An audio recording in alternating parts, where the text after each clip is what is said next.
Welcome to the ITM Podcast.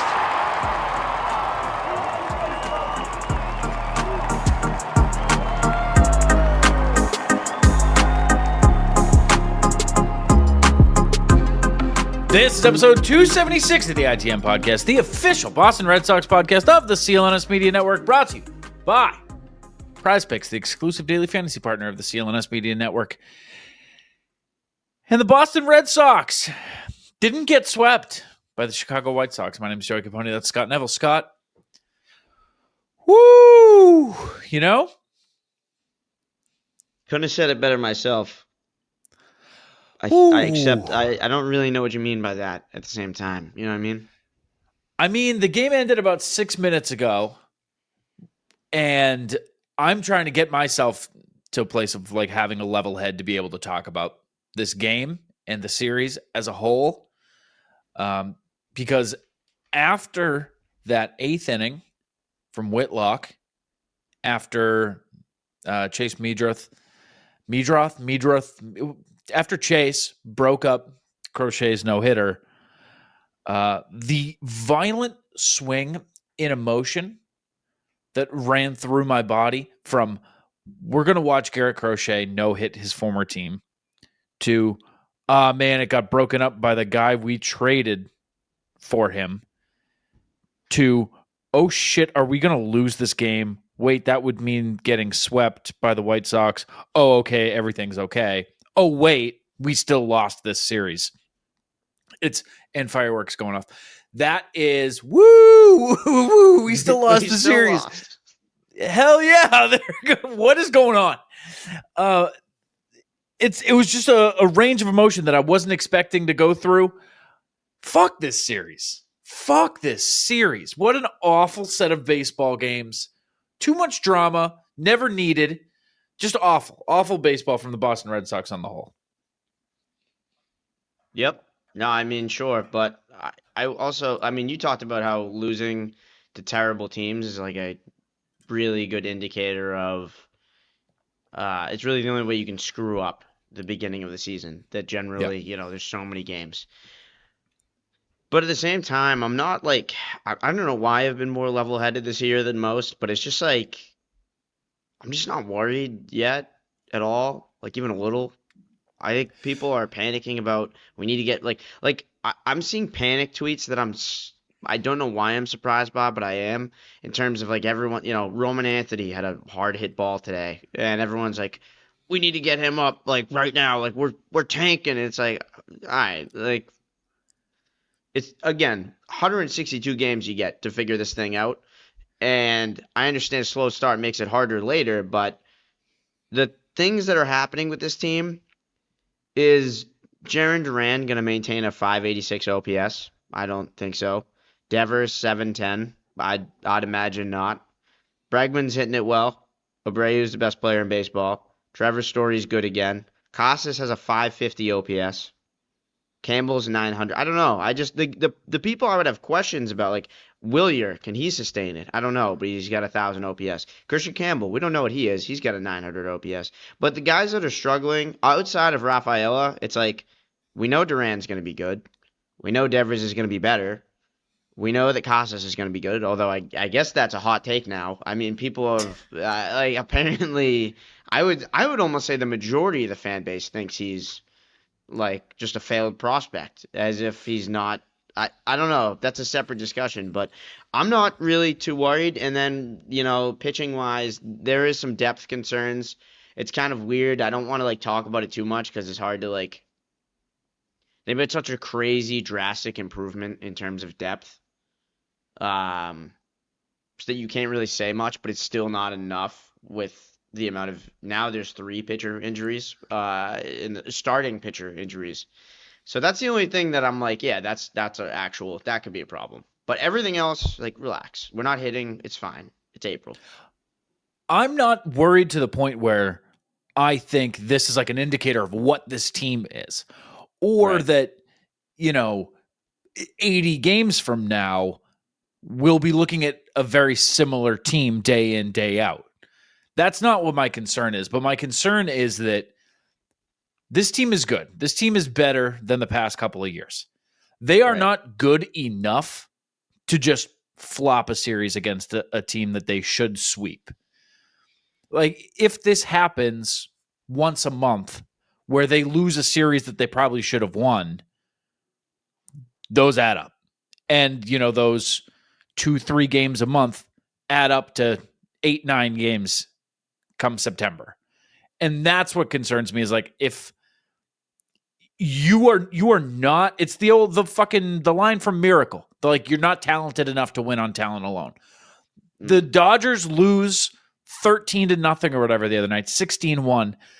And I don't think anybody is like, oh, fuck, what happened to the Dodgers are cooked. They're just like, yeah, they'll be fine. They'll be fine. They are good enough to win on talent alone. The Red Sox aren't.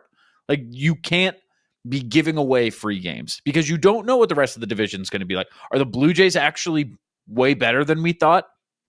Like, are the Yankees actually going to be okay? Like, they still find ways to win games. Like, are you going to be fighting for a wild card spot instead of talking about the division? Then you definitely can't be handing games away if you're, battling for those kinds of spots. Like, that's what concerns me. It's not even performance and output.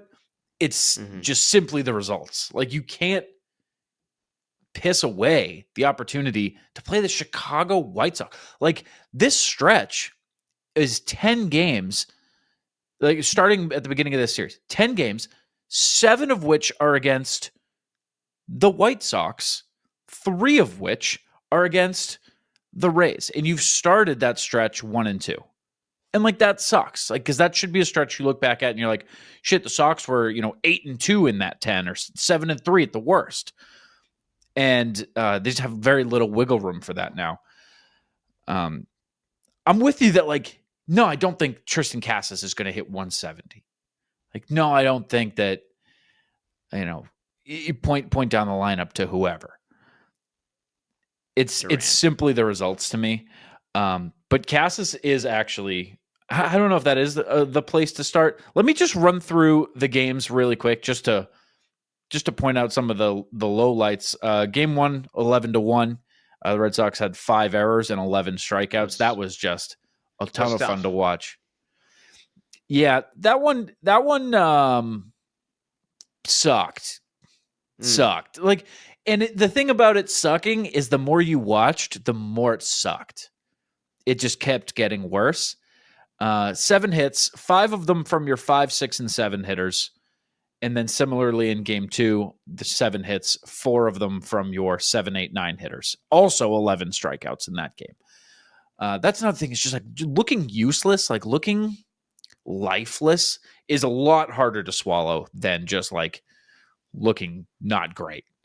Or like, the bounce is not going your way and shit. Looking lifeless like that is when the concerns come out. And that's when people start saying crazy shit.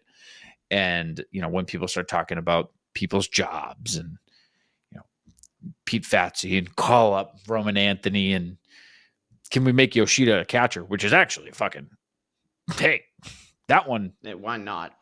Bookmark Why that not? one.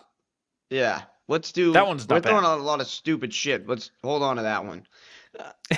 Narvaez's got CTE in real time. We watched it happen. So he got pegged in the back of the head and then just decided to get himself out on the base path. So we might need him. They might just stick Yoshida in there. Fuck teaching them. They might trial by fire Masataka Yoshida behind the dish. Yeah, that's why people say that shit, because like the games look terrible. People are like, I gotta diagnose it. I gotta fix it. The Red Sox do lead the league in strikeouts. So it is, to your point about lifelessness, that's as bad as it gets in terms of just like at bats that literally ball was not put in play, nothing happened. It's just like, it feels like, it's just like, can we stop them from scoring? And then there's no chance that we swing it our way. It's just like, how long can we starve them off? So there is that, absolutely. Except for Trevor Story, who just decided, I'm going to take over.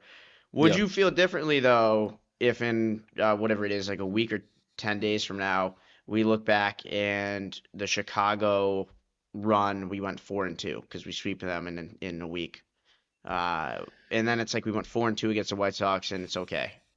Because that's kind of where I'm almost like where it's right there. It's like let's see.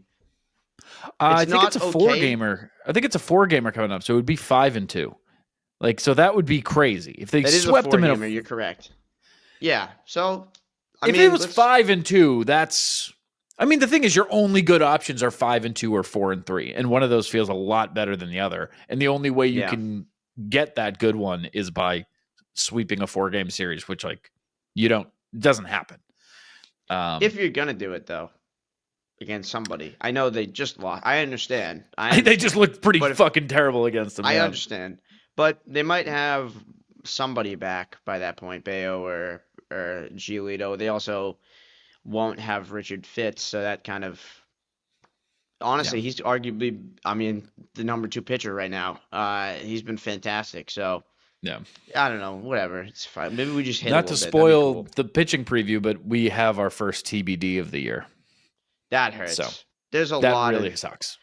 there used to be so we thought we had so much depth going into the year. That's the one area I think it's ready. You can raise some bells, but at the same time, you do have 2 actual starters coming back. Although one of those starters we just thrashed on a Red Sox documentary, just absolutely put down, and we're like, we hate this guy and he sucks.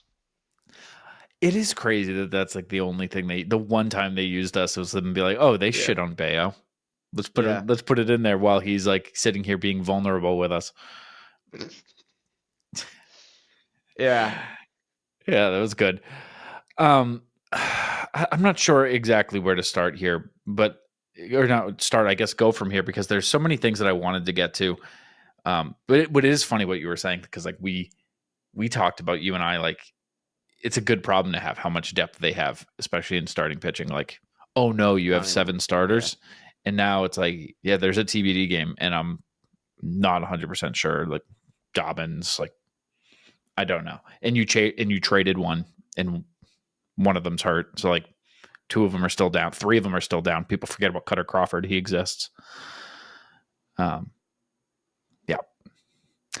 I want to talk about Chase Meadroth.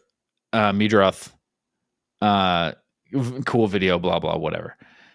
I can't believe Red Sox fans were able to bring themselves to talk about how good he looked during this series. Like, while you're getting your shit kicked in by the worst team in history,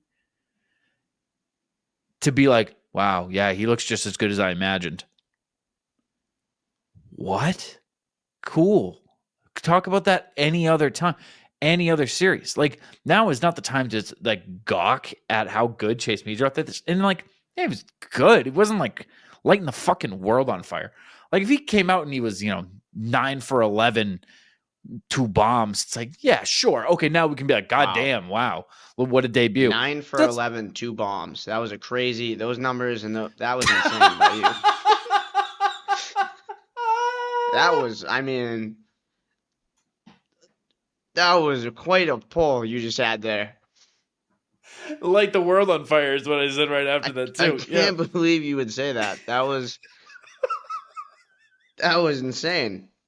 I mean, more. You want to get more political, or I don't even know what it would be. Just terrorism. You got anything else? Oh, that's crazy. That was crazy. Let me tell you how much I didn't think about Joey. that for a second as it was coming out of my mouth. That just.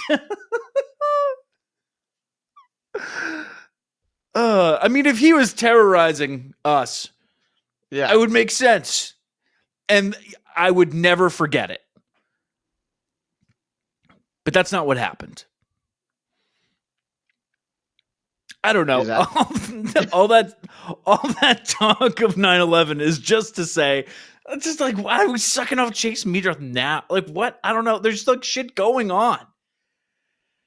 And like, can we fucking chill with the talk of like who won the trade already? Holy fuck. That's insane to me. The people are like, they might look back at this in a couple years. And Chase Meadroth, he's making his major league debut. Garrett Crochet is throwing a no-hitter.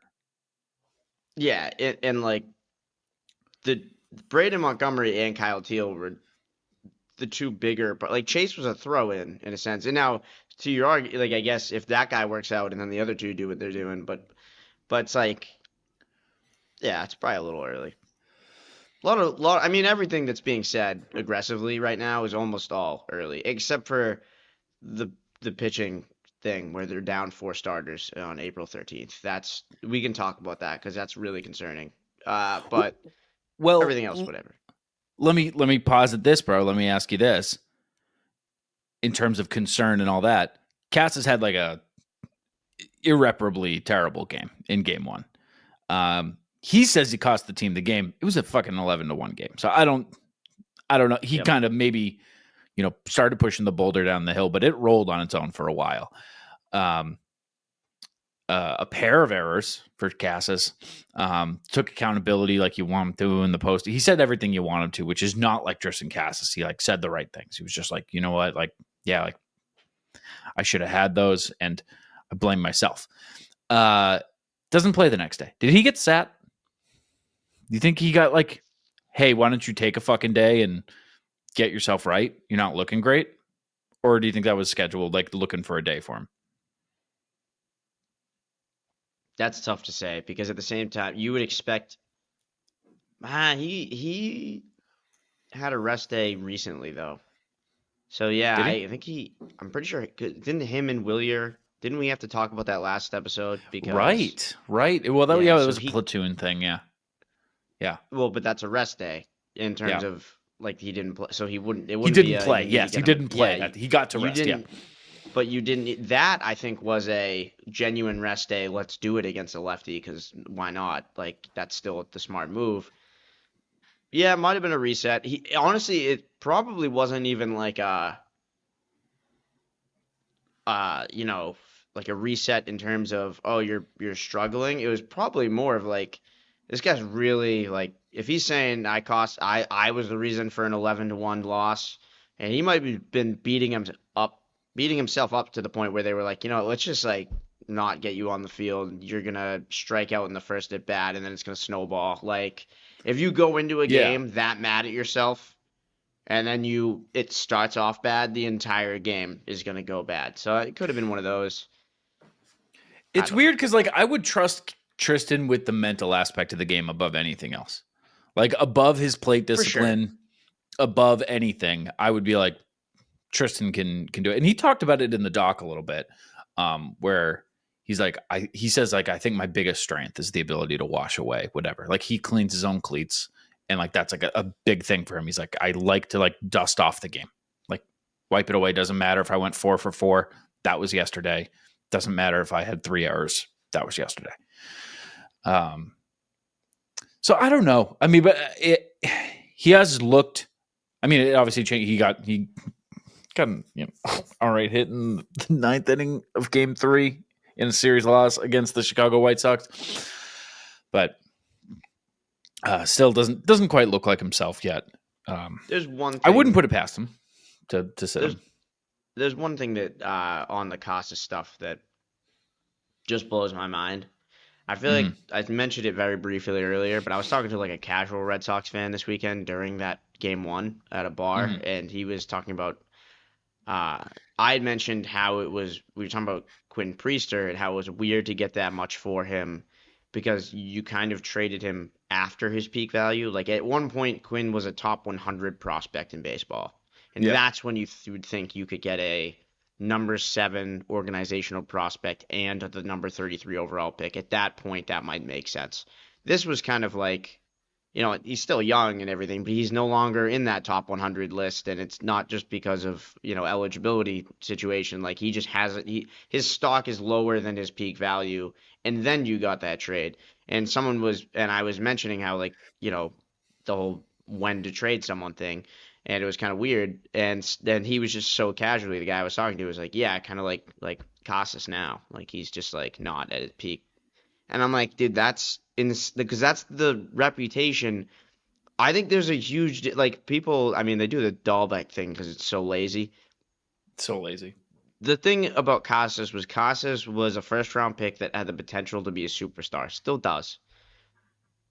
And so he was maybe projected to be one of the better sluggers in baseball. And now he is still at a career 120 OPS plus, meaning he's 20% better than the average big leaguer.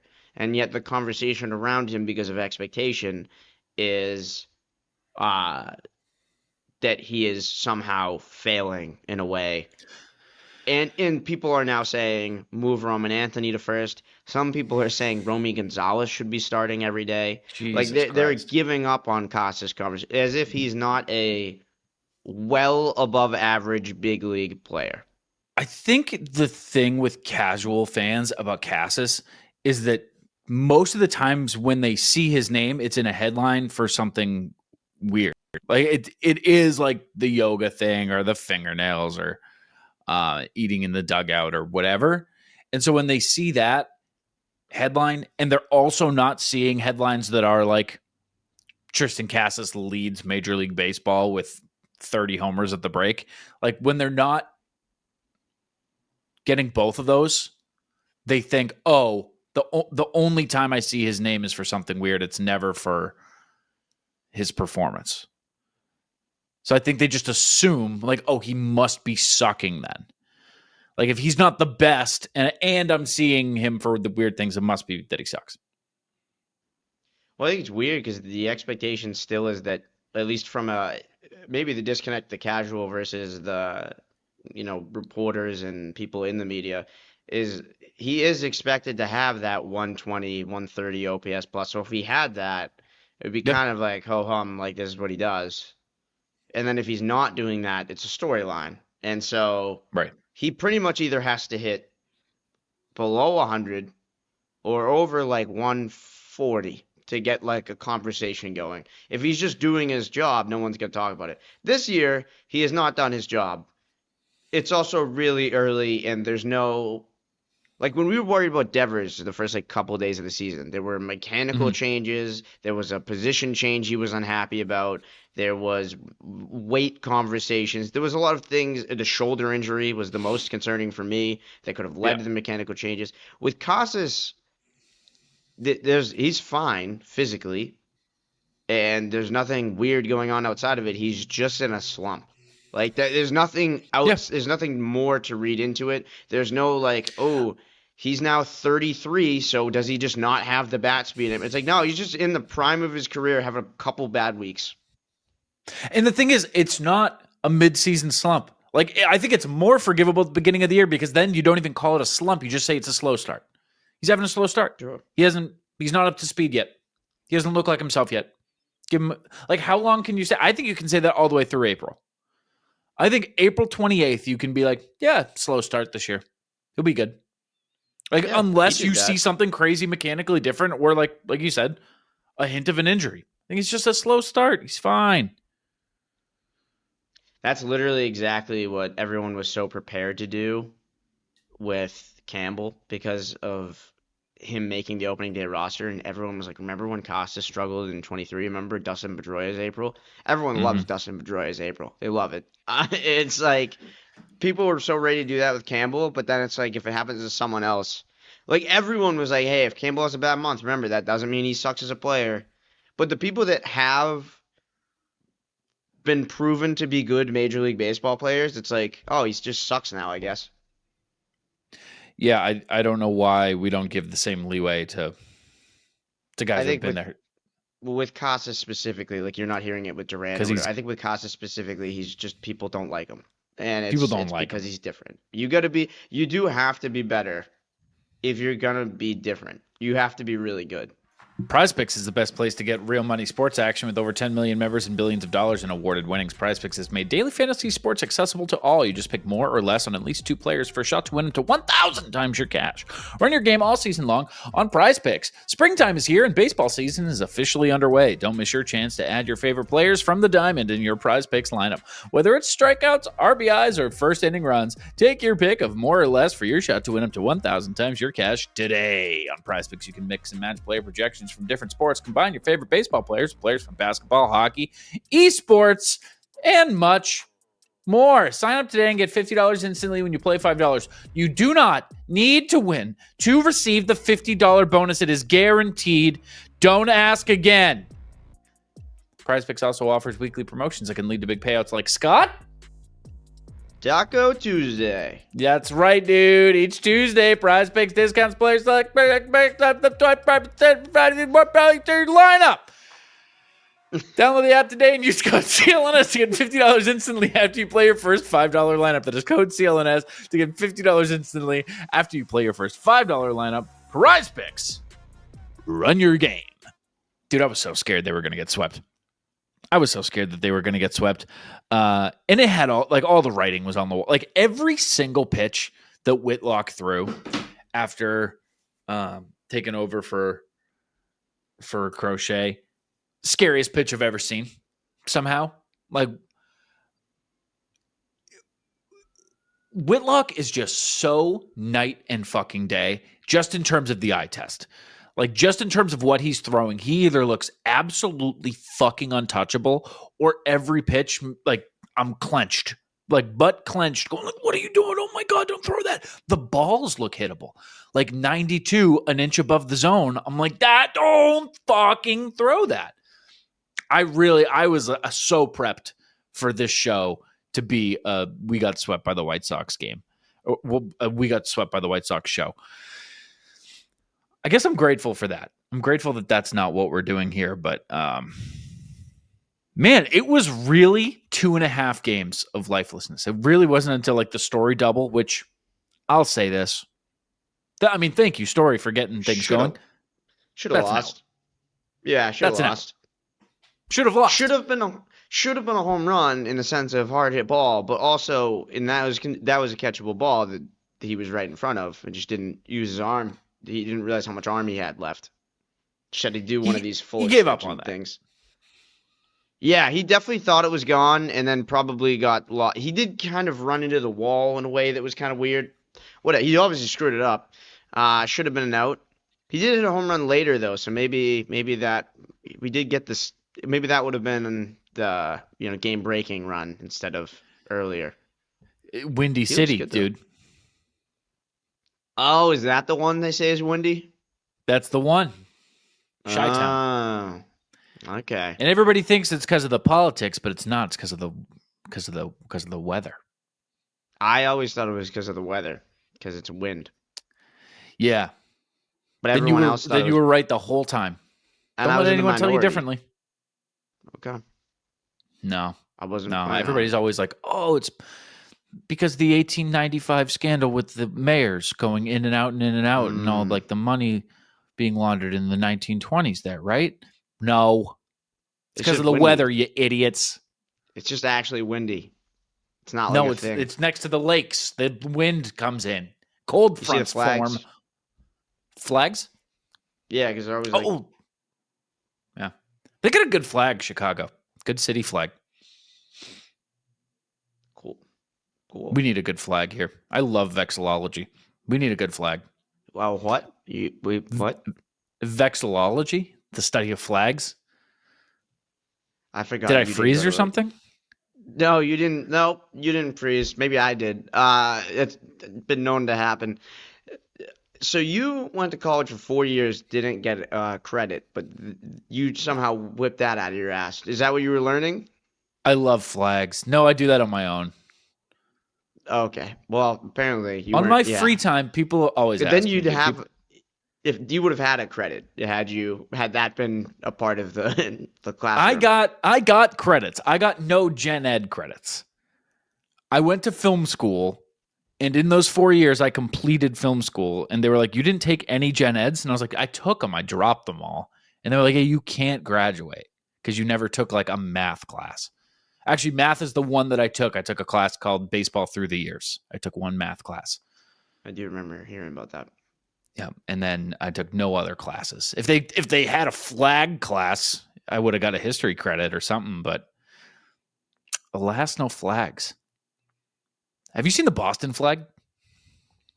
Can't say I have. I'm sure. Maybe. Let me see. Let me see if it rings a bell. It says Bostonia on it, which is not even what Boston is. In not even like a thing that's said. No. Oh. It's so boring. Any flag that just has like a crest on it or like a seal. What language is this? Latin, I think. Yeah, I think it's Latin. Why would we be doing that? We're like the new It'd be one thing if it was like a European situation, but like we started fresh with English. We had it the whole time. We did like a vintage flag. We were like the new people. Yeah. Yeah. All you got to do is just like pick 3 colors and then like make up some bullshit and be like, the blue is for the water and the white is for the courage and the green is the grass. And we love Bostonia. And then don't put the fucking word on it. That's all you got to do. I don't know. I have tried to design a state flag for New Hampshire and a city flag for Manchester. I've submitted them both, and they both failed. Wow. What's interesting about this show, and it's usually on air, is you will say some shit like that where I go, I don't really know this guy. And that's like, you have so many of those. You don't have so many of those things. Like, I don't think I have random tidbits like that. Like, my new random tidbit would be like, our audio was used for 6 seconds in a Netflix documentary. But they would be like, oh, you're the Red Sox guy. It was a Red Sox documentary. With you, it's like, did you know that I was the #1 ranked dodgeball player in 2003? Or like something like that. Like, it's just like, where did that come from? I'm a highly ranked chess player. Have I brought that up on here? I play chess. No, you have not. And that's yeah, I play chess. Yeah. I'm good at that. That's insane. Like, I don't have no, it's not even me. No one else I know has so many random things. You just have none of your things align. Like, for me, it's like sports, gym, like media. They're all like a Venn diagram. I don't know where flags and hockey came together, but yours is like flags, hockey, EMT, chess. Like, they don't connect ever. I don't know where these things came from. I don't know. Sometimes sometimes I'll just be living and something pops up and I'm like, I got to know about that. And then I learn about it and then I'm like, I got to know everything about this and I have to be like very good at it. I can't be okay at this thing. I have to be very, very good at it. And then I have to like be like the guy with the most knowledge on the Salem witch trials. I have to know how trains work. I have to know everything about them. I have to know whatever pops up. I'm like, I got to learn everything about that. And then I don't sleep for a while. Okay. Anyway, the Boston flag, terrible. Chicago, good flag. Good flag. You're looking it up. It's good. Yep. They put it everywhere, too. They put it on everything. They're proud of their flag. Well, they know it's better. Oh, I've seen this. This is a good flag. It's a good flag, right? Like the spiral star asterisk looking things. Mm-hmm. That baby blue. Come on. That's a great flag. I'd go into battle under that flag. To your point, very funny to me. You know what? I think I know this. I'm pretty sure this is on an alternate Chicago White Sox jersey. I think you're right. I think is it the Cubs? They shouldn't give the flag to the White Sox. No, I agree. It's insane they get to use Chicago in their name.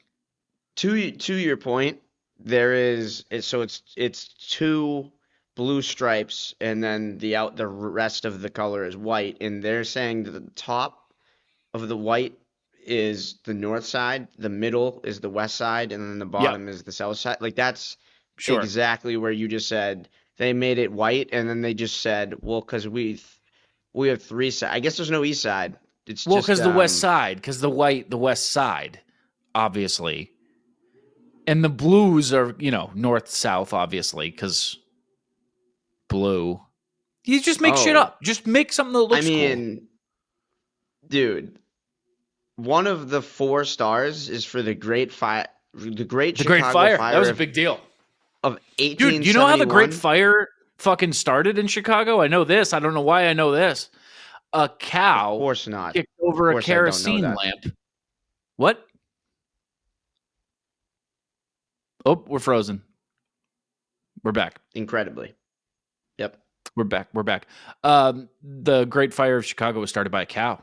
Kicked over a kerosene lamp at a dairy farm. That's insane. But like hundreds of people they even gave meaning to each point on the star, and some of them like World's Columbian Exposition of 1893. One of them they just put aesthetics. It's civic spirit. That absolutely. Anyway, We that was should a make a lot Boston on flag. flags. We should What, make a Boston vexology, flag. you said? Vexillology. People forget that other lol. There's a vexillology. Mm. Yeah. I say we design a flag. You want to do an ITM flag? No, I want to do a Boston flag. I want us to do it. What if we did it and we snuck some ITM sauce on there? Like we made it, like, you know, like we could just somehow get our logo in the middle of the flag somehow. Yeah, like That'd one of be the cool. like a holographic thing. Like you go to the side and it's an ITM ad. Mm-hmm.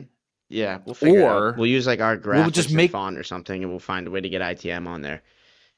What if we just make the flag one big QR code, like to our Oh. Apple Podcast? Yep, That'd be good. that'd be a good one. But just get one over the city. That'd be good. And then be like, this black dot is for the Tea Party. This black dot is for the Boston Massacre. This one is for Sam Adams, the brewery. And this one And- is for the guy. Yeah, they're next to each other. Yeah, we could do that. I mean, what the fuck else are we gonna do? Do you think? Here's just a baseball question. We don't have to dive too deep into it if you don't want to. A lot of talk about maybe Roman Anthony coming up for Friday when they're back at Fenway, because he's not going to hit 170 days of service time, so he's not going to waste a year of eligibility if he comes up. Do you think they bring him up Friday?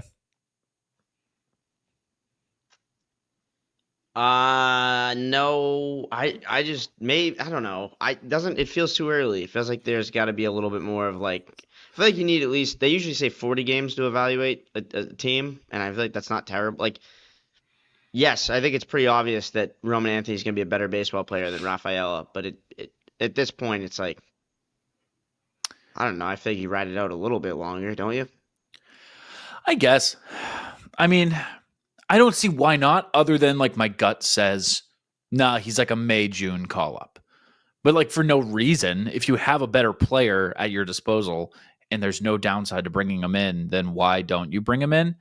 But like, I don't know. I mean, it does cut time for somebody like Rob Refsnyder. Like, you know, you start to work, you know, that many outfielders in, like it's not going to happen. Rafaela, Yeah, everyone's going to platoon. That's the problem. Everyone platoons if you do that. You have 2 full outfields. Like Yeah. that doesn't work. You have 4, maybe 5 guys. Like that's how, I don't know. Like, God forbid an infielder gets. I guess the advantage there is that Rafaela could start to play everywhere. But even like second base, you have Hamilton behind Campbell, and you have Hamilton behind Story. So it's like, I don't know. It's a weird. There's too much depth, but also you don't do that whole stupid argument because it takes one injury. Trevor Story pulls a hamstring, and all of a sudden, well, hold on now. Now we need more. Yeah. I'm down for a rule change to incorporate a designated runner, because David Hamilton is so fucking fun on the base paths and not always that fun in the box. Like, I understand, like, he, you know, getting better, getting stronger, whatever. Like, it's fun when he does something, but if he was just able to pinch run 4 times a game, are you fucking kidding me? That would be awesome. Yeah, if you could reuse them, that would be a completely different game, different sport entirely. It's a different thing that I'm talking about, yes. But Yeah. it'd be a fun rule to just like, yeah, you can pinch run a guy and not take the original guy out of the lineup. I think that I would love to do that. Beyond that, I don't know if David Hamilton's like my primary concern there, because I think putting Rafael in the infield as like your primary utility guy on the infield does make more sense. Like, he is more productive than David Hamilton. And I don't really like Rafaela's arm sometimes. What's up? Is he better than David Hamilton? As an infielder? More You're taking versatile? away- Sure. You take away the Gold Glove center field play. Yeah. Is he better than David Hamilton? David Hamilton's potential, like, I like to put it right there. I don't know. Oh, I think Rafaela. I'm talking about like now. Like, It's an are interesting you? conversation. I don't know if it's super clear, I guess, I but I well, would I still put think Rafaela above him. that's kind of the point. I don't know. He's an easier, cleaner fit to me in the infield, and he's having the better season. And oh no, no, he's not. Sorry, I was No, looking at the 2024 regular season. Um, yeah, I mean he's hasn't been able to do struggling much. Yeah, crazy hard this year, but no. I still kind of feel like he's. But when he gets on, holy shit! It feels like the postseason when he's on. He's Dave Roberts, dude. Hmm. They He's were so almost fun. they were separated by 4 OPS, not OPS plus, 4 OPS points last year. How many games different though? Uh, Quite a bit because I'm Yeah. looking. Rafael had 550 or 544 at bats. Hamilton did not, I promise, have that many. Where's this? Hamilton Where's this did not. goofball? Where's this guy? H in the alphabet. Where are we? Why are you not with the H's? What's going on here? Check the D's. Is he under the D's? It doesn't.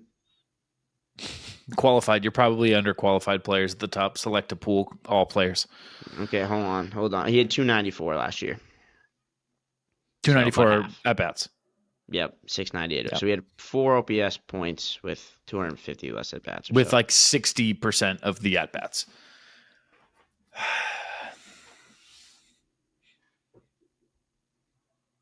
Yeah, I mean, I think Rafael is a better player. But I want David Hamilton on my fucking team. Find a way. Make it work. Yeah. Make it work, Alex. Make it work. Yeah, I don't think Roman Anthony comes up Friday. But again, for no reason other than just gut says he's like a May-June call up. Like, I don't know why. Yeah, it will be we're very close to like every start of a homestand having that conversation again. Like I think we're at that point now, actually. Like you just brought it up. I think it's not crazy. I think it's going to get even more valid every single homestand. Yeah. God, that conversation we just had about like infield depth only furthered the Meyer is not coming up anytime soon thing, which just fucking sucks.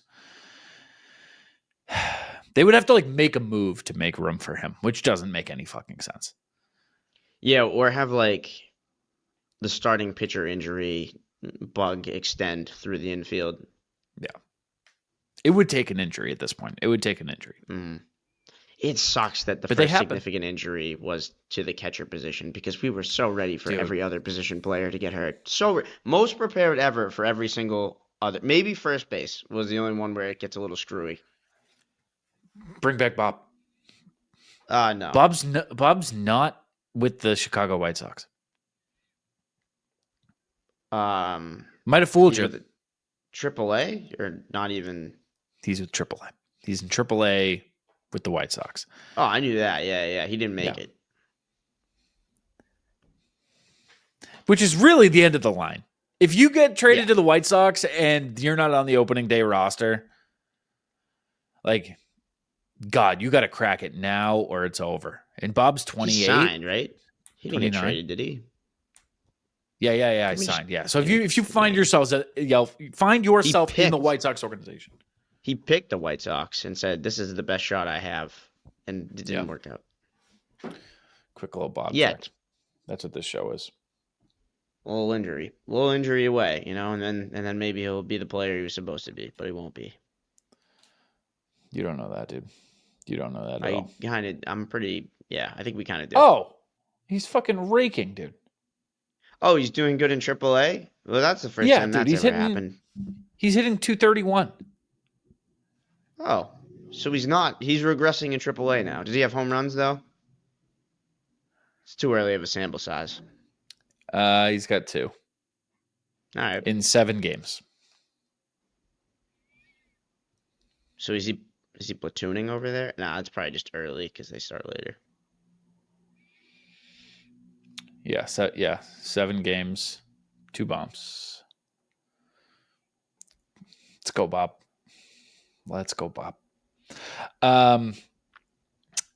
They play the Rays next. at a minor league park. That's going to gonna be be weird. all Red Sox fans. That is going to be like the Orioles at Fenway last year. This is going to be 95% Red Sox fans. It is going to be retired snowbirds that are still in Florida going to a minor league park. The Trop was kind of that, but like not like this. Hey, do you think we could be the first like Red Sox group to make the joke along the lines of like, hey, I see the Rays upgraded their stadium. That's pretty good, dude. Yeah, thanks, man. I'm thinking about rolling out. Oh, there's your clip. There you go. We'll just use it in the clip. I was gonna say I'll tweet it out, but that's your clip right there. You want to use that as the clip for like social? Like you think people will like that? Yeah, it's like one of those jokes we do. You know how we always take the funniest part of the show and then we clip it? Yeah. I just did that one for you. So all right, what are we, we'll put that up. 45 in? Yeah, timestamp that so you know. I just want to save you time later. All right. No, thanks. That'll be good. I'll send that along to the editor, see if he wants to do that or not. Okay. Well, yeah, I think you could just do it's it out of my hands. You have that. No, but it is hands, in your hands. So. It's kind of like if you don't see it on there, like the editor decided to probably not put it in or something. Right. But you're the editor because that's your field of expertise. So. Oh, okay, folks, it is 3 games against the Tampa Bay Rays in Dunedin at the Yankees spring training facility. Game 1 is going to be Shane Baz versus Tanner Houck. Shane Baz has a blonde beard, which makes me not trust him. Wish I could explain that further. His start was moved back a day to squeeze in Joe Boyle, obviously, on Sunday, which you gotta do. 2 runs in his first 13 innings of the year, 16 Ks. Tanner Houck seemed to settle in his last time out, 6 2/3 against the Jays, just 1 run allowed. He's only put up 10 Ks in his first 3 starts of the season. Through the first 3 of 2024, he had 19. Game 2 is going to be Ryan Pepiot versus Walker Buehler. Ryan Pepiot has allowed 1, 2, and 3 earned runs in each of his 3 starts this year, respectively, which would be a fun little trend to continue. He played in the Cape Cod League, and I have no fun facts beyond that. Walker Buehler, Team Cy Young, incoming. Look out. His best outing as a Sox came at Fenway against the Jays, 6 1/3, 1 run, 7 Ks. 134 games in his career, Scott. The only time he has ever faced the Rays was in the 2020 World Series. Crazy. 6 innings, 3 hits, 1 run. And game 3, it's going to be Zach Littell versus TBD. Zach Littell starts the year with a smooth 6.88 ERA, 18 hits in 7 innings. Ooh-wee! 5 homers through his first 3 starts. Oh boy! And Torrey Belinsky-Denkins, old reliable, rears his ugly head for the Sox yet again, and we know his history with the Rays. Many in Tampa still blame him for single-handedly destroying the Trop, with some speculating some sort of rain dance that summoned Hurricane Mitch or whatever fucking hurricane it was this time. Some have even speculated dark magic was at play. The only dark magic I know is TBD's sweeper. And that is going to do it for your pitching preview. They win this one, and they look way too good.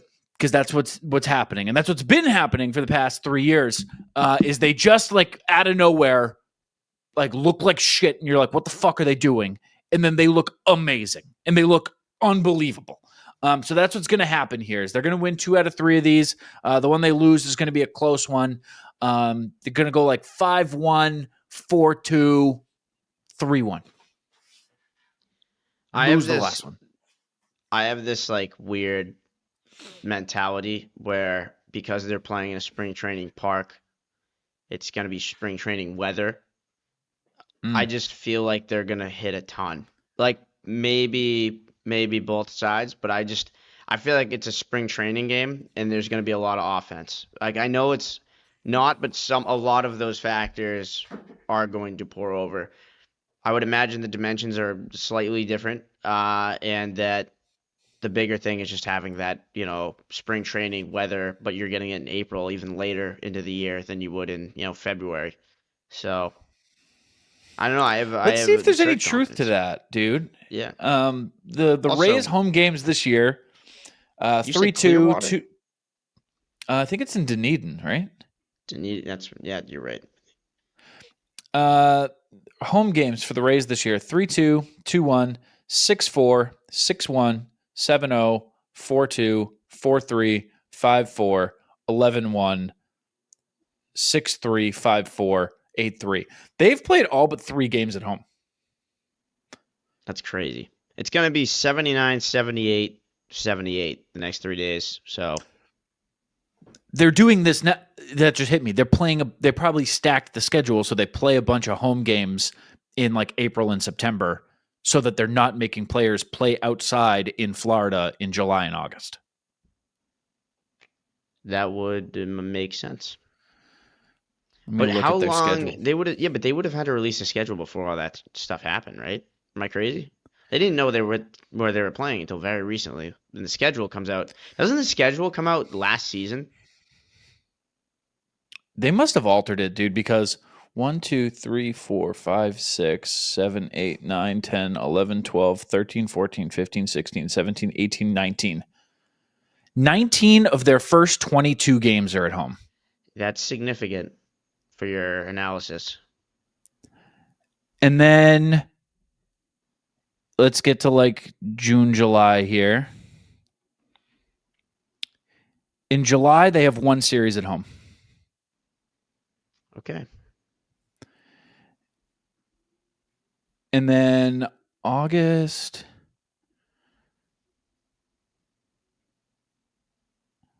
Yeah, same thing. 1 series at home in August. Yeah. Wow. Come on. Wow. They're going to have 6 home games over 2 months. That's going to suck. But the other option is to play in the swamp that is Florida. I don't know. I'm going to Florida in June.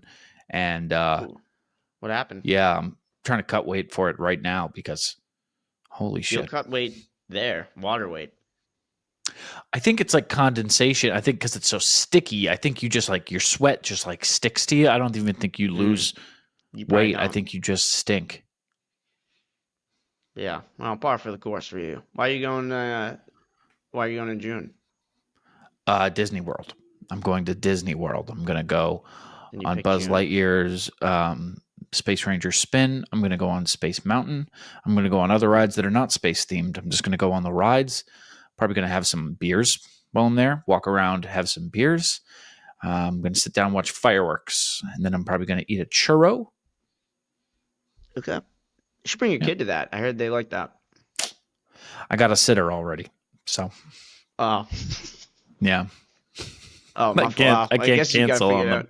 Can you imagine telling him that you're going to Disney and just being like, I'm going to you. I already have.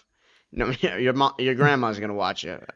Those are the kinds of things you do say to a 4 or 5-year-old just to like see how they react. And he freaks out at things like that. Like if I'm like, we're trying to walk out the door and he's like not coming, and I'll be like, all right, I'm going to the store without you. No, please. Like freaks the fuck out. So maybe I'll do that. Maybe I'll traumatize my kid for some content. Ooh, yeah, that would be fun. That'd be good. We It's a good idea. I believe that's where the next winter meetings are. So you might be able to double up on Disney. That's actually my plan. Yeah. No, it truly is. Perfect. Yeah, I'll actually go to that one. Will you go to Disney World with me? This is the Florida one, correct? Yeah. I've never figured out which one's world.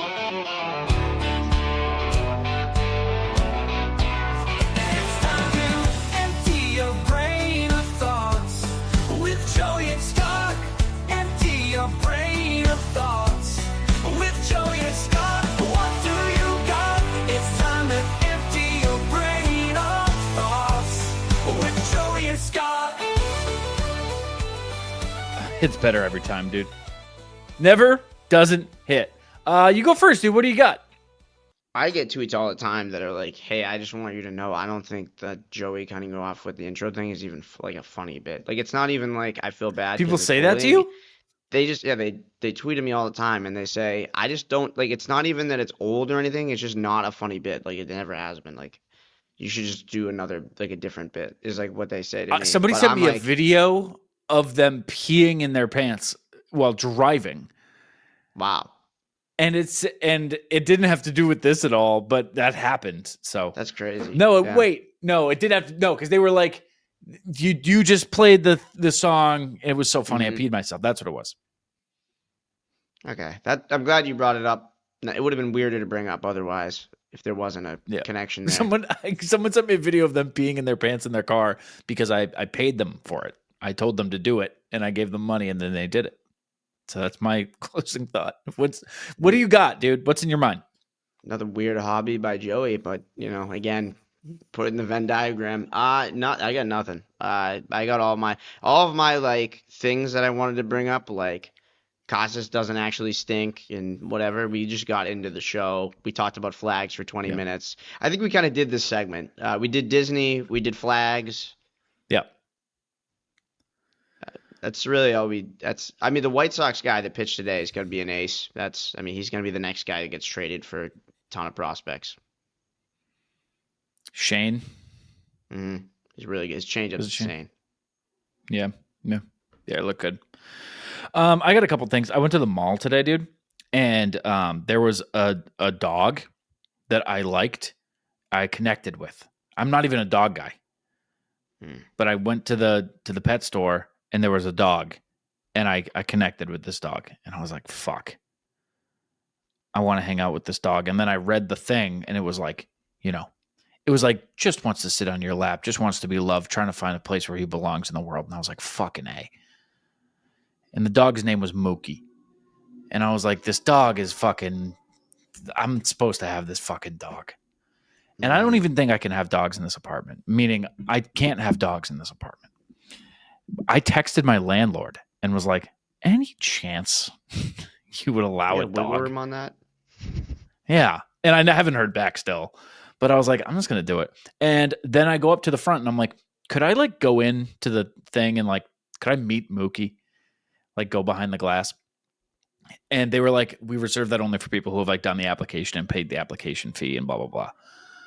So not expecting my landlord to say yes.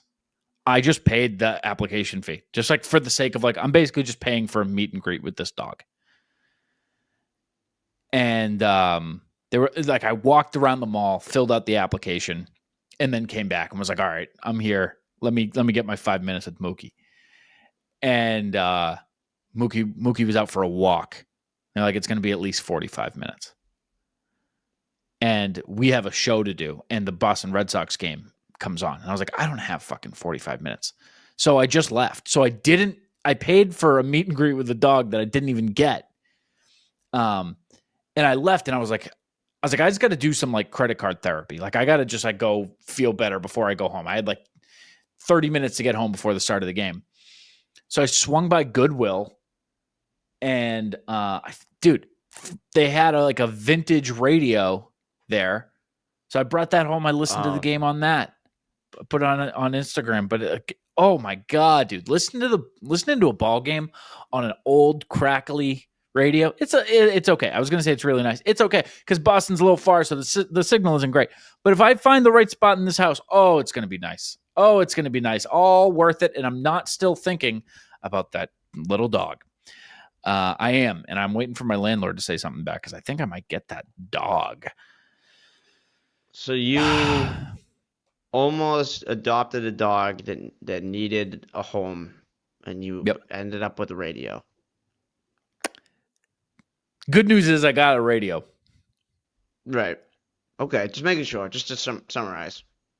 He's fine. He's at the mall. Yeah. He loves it there. He has a bowl of water. He has a bed. The floor.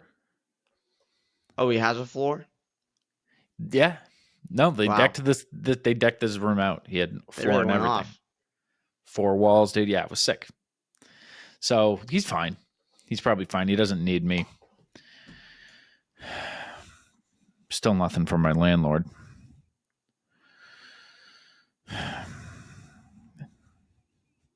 All right. Thanks for listening, everybody. We'll see you after this series with the Rays. I'm telling you, don't get down on these Sox. They'll be fine. They'll be eerily fine. You guys are going to come back after this series and you're going to be like, wow, Joe, right again. Righto you were. That's what you're going to say, dude. That's what you're going to sound like. You're going to be like, oh shit, they are fine. Because they are. They're good. They'll be fine. I tell myself over and over and over again. But yeah, we'll see you. I'm sure they're gonna have some fun with the whole minor league park shit. They're gonna beat that into the ground, so that'll be fun. Get it all in the first game because the second two are gonna be insufferable with that shit. You can follow us on the socials at ITM_pod. You can follow me at Joey Copponi. You can follow Scott at Scott Neville 46. Just like how many people work at George Steinbrenner Field. Till then, go Sox again.